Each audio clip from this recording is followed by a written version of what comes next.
राजाओं की पहली पुस्तक 9वां अध्याय। कुल वचन 28। सुलेमान की प्रसिद्धि। परमेश्वर के द्वारा उससे वाचा बांधना। जब सुलेमान यहोवा के भवन और राजभवन को बना चुका और जो कुछ उसने करना चाहा था उसे कर चुका, तब यहोवा ने जैसे गिबोन में उसको दर्शन दिया था वैसे ही दूसरी बार भी उसे दर्शन दिया। और यहोवा ने उससे कहा, जो प्रार्थना गिड़गिड़ाहट के साथ तूने मुझसे की है उसको मैंने सुना है। यह जो भवन तूने बनाया है उसमें मैंने अपना नाम सदा के लिए रख कर उसे पवित्र किया है, और मेरी आंखें और मेरा मन नित्य वही लगे रहेंगे। और यदि तू अपने पिता दाऊद की नाई मन की खराई और सिधाई से अपने को मेरे सामने जान कर चलता रहे और मेरी सब आज्ञाओं के अनुसार किया करे और मेरी विधियों और नियमों को मानता रहे, तो मैं तेरा राज्य इस्राएल के ऊपर सदा के लिए स्थिर करूंगा, जैसे कि मैंने तो पिता दाऊद को वचन दिया था कि तेरे कुल में इस्राएल की गद्दी पर विराजने वाले सदा बने रहेंगे।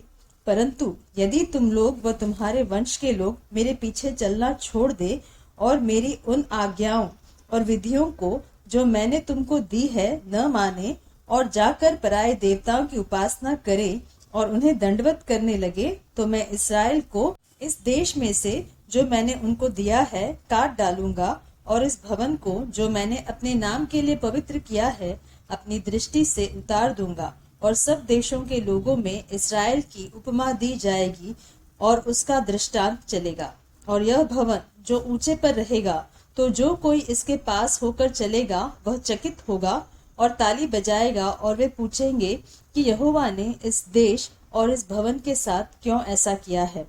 तब लोग कहेंगे कि उन्होंने अपने परमेश्वर यहोवा को, जो उनके पुरखाओं को मिस्र देश से निकाल लाया था, तज कर पराये देवताओं को पकड़ लिया और उनको दंडवत की और उनकी उपासना की।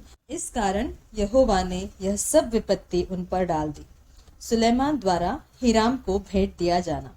सुलेमान को तो यहोवा के भवन और राजभवन दोनों के बनाने में 20 वर्ष लग गए। तब सुलेमान ने सोर के राजा हिराम को, जिसने उसके मनमाने देवदारू और सनोवर की लकड़ी और सोना दिया था, गलील देश के 20 नगर दिए। जब हिराम ने सोर से जाकर उन नगरों को देखा जो सुलेमान ने उसको दिए थे, तब वे उसको अच्छे न लगे। तब उसने कहा, हे मेरे भाई, ये नगर क्या तूने मुझे दिए हैं? और उसने उनका नाम कबूल देश रखा, और यही नाम आज के दिन तक पड़ा है। फिर हिराम ने राजा के पास 60 किक्कार सोना भेज दिया। सुलेमान के अधीनस्थ लोग। राजा सुलेमान ने लोगों को जो बेगारी में रखा, इसका प्रयोजन यह था कि यहोवा का और अपना भवन बनाए, और मिल्लो और यरूशलेम की शहर पना और हासोर, मगिद्दो और गेजेर नगरों को दृढ़ करे। गेजेर पर तो मिस्र के राजा फिरौन ने चढ़ाई करके उसे ले लिया और आग लगाकर फूंक दिया, और उस नगर में रहने वाले कनानियों को मार डालकर उसे अपनी बेटी सुलेमान की रानी का निज भाग करके दिया था। सो सुलेमान ने गेजेर और नीचे वाले बथोरेन, बालात और तामार को, जो जंगल में हैं, दृढ़ किया। ये तो देश में है। फिर सुलेमान के जितने भंडार के नगर थे और उसके रथों और सवारों के नगर, उनको वरन जो कुछ सुलेमान ने यरूशलेम, लबानोन और अपने राज्य के सब देशों में बनाना चाहा, उन सब को उसने दृढ़ किया। एमोरी, हित्ती, परिज्जी, हिब्बी और यबूसी जो रह गए थे, जो इसराइलियों के न थे, उनके वंश जो उनके बाद देश में रह गए और उनको इसराइली सत्यानाश न कर सके, उनको तो सुलेमान ने दास करके बेगारी में रखा, और आज तक उनकी वही दशा है। परंतु इसराइलियों में से सुलेमान ने किसी को दास न बनाया। वे तो योद्धा और उसके कर्मचारी, उसके हाकिम, उसके सरदार और उसके रथों और सवारों के प्रधान हुए। जो मुख्य हाकिम सुलेमान के कामों के ऊपर ठहर के काम करने वालों पर प्रभुता करते थे, ये 550 थे। जब फिरौन की बेटी दाऊदपुर में से अपने भवन को आ गई जो उसने उसके लिए बनाया था, तब उस मिल्लो को बनाया। और सुलेमान उस वेदी पर जो उसने यहोवा के लिए बनाई थी, प्रति वर्ष में 3 बार होम बलि और मेल बलि चढ़ाया करता था और साथ ही उस वेदी पर जो यहोवा के सम्मुख थी धूप जलाया करता था।